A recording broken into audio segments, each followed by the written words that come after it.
Good evening विद्यार्थियों, हिंदी की कक्षा में आप सबका स्वागत है। आज मैं कक्षा 10वीं क्लास में 5वां पाठ भाषा का प्रश्न, इस पाठ की जानकारी कराऊंगा।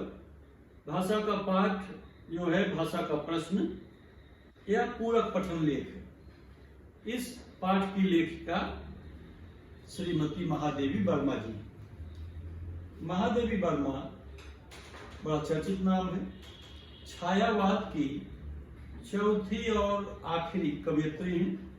महादेवी वर्मा मुख्य रूप से कविता के क्षेत्र में, काव्य के क्षेत्र में विशेष रूप से चर्चित रही, जानी जाती है। छायावाद की अंतिम कवयित्री रही, किंतु काव्य के साथ साथ उन्होंने बहुत सी गद्य विधाओं में भी लेखन किया।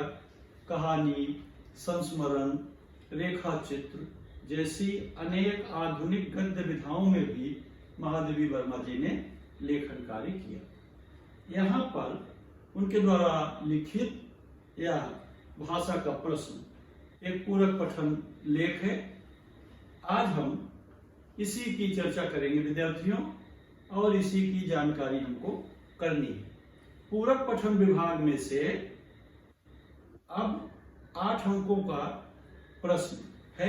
2 प्रश्न आते हैं, एक पूरक पठन गद्य विभाग और दूसरा पूरक पठन पद्य में काव्य विभाग से प्रश्न आता है। 4-4 अंकों का, कुल 8 अंकों के प्रश्न है। क्योंकि अपनी जो पुस्तक है गद्य, पद्य, पूरक पठन 3 विभाग, फिर इधर व्याकरण विभाग और रचना विभाग, ऐसे खंडों में बटी हुई है। इसके विषय में मैं अंकों सहित विभाजन का किसी दिन अलग से आप लोगों को जानकारी कराऊंगा। अभी जो अपना पोर्शन है 5वां पाठ भाषा का प्रश्न, इसकी हम चर्चा कर रहे हैं। विद्यार्थियों, सबसे पहले हम लेखिका का संक्षिप्त परिचय आप लोगों को बता रहे हैं। देखिए इसको, लेखिका का यहाँ पर परिचय दिया गया है।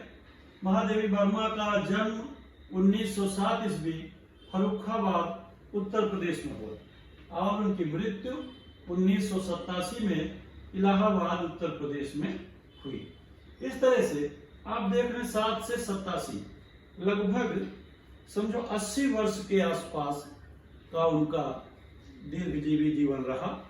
अनेक उनकी कृतियां हैं। उन्हें भारतीय ज्ञानपीठ पुरस्कार से सम्मानित किया गया।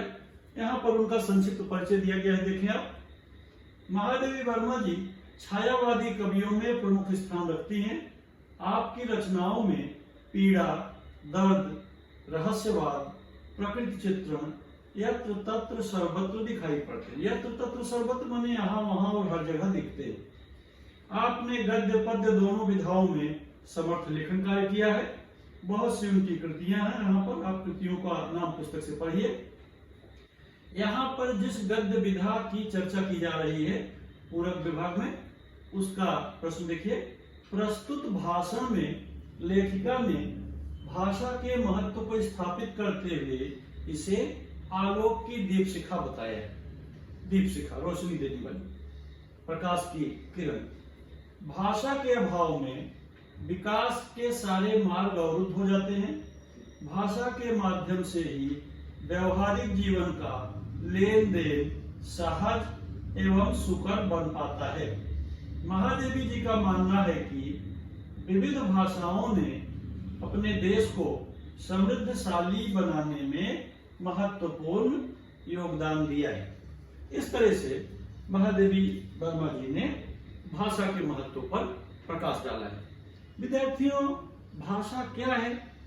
भाषा हमारे विचारों के आदान प्रदान का एक साधन है। बड़ा महत्वपूर्ण विषय है। हमारा देश विविध भाषा भाषी देश है। अनेक धर्मों, संप्रदायों, मजहबों के लोग रहते हैं। अलग भाषाएं, बोलियां, सैकड़ों बोलियां, भाषाएं, उपभाषाएं, राष्ट्रभाषा, अंतर्राष्ट्रीय भाषा, इस तरह का प्रयोग किया जाता है। मगर भाषा है क्या? भाषा हमारे विचारों के अभिव्यक्त का माध्यम है। आप जो कुछ कहते हैं, किसी से जो कुछ कहते हैं या सुनते हैं, तो इसका मूल क्या है? इसका मूल भाषा ही।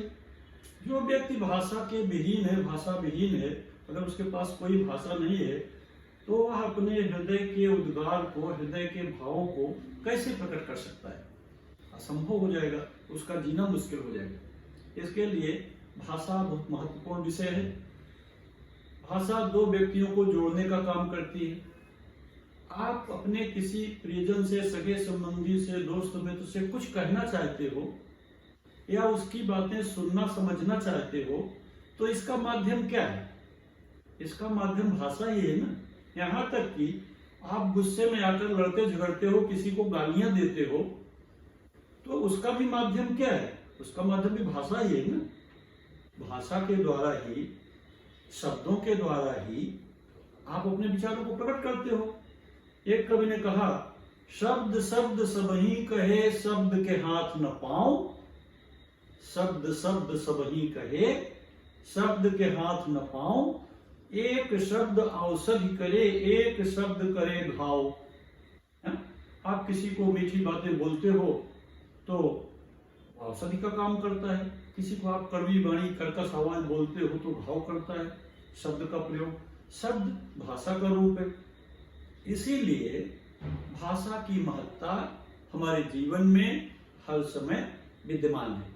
पढ़े लिखे लोग, शिक्षित लोग, अशिक्षित लोग, अनपढ़ लोग, अंग्रेजी बोले, हिंदी, संस्कृत, उर्दू, फारसी, अरबी, कोई भी भाषा बोले, किसी भी देश का व्यक्ति हो, मगर वो विचारों का आदान प्रदान किसके माध्यम से करेगा?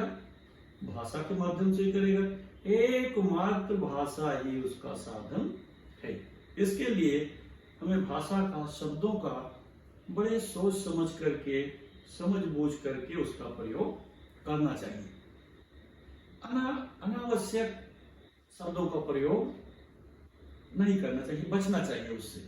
क्योंकि कबीर ने कहा, बोली एक अमोल है, जो कोई बोले जानी।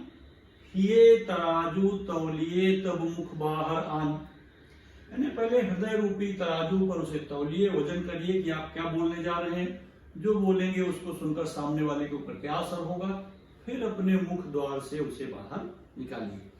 ये बोली का, भाषा का महत्व विद्यार्थियों, कवयित्री महादेवी वर्मा ने इसी तरह के भाषा के महत्वपूर्ण प्रश्नों की चर्चा इस पाठ में किया है।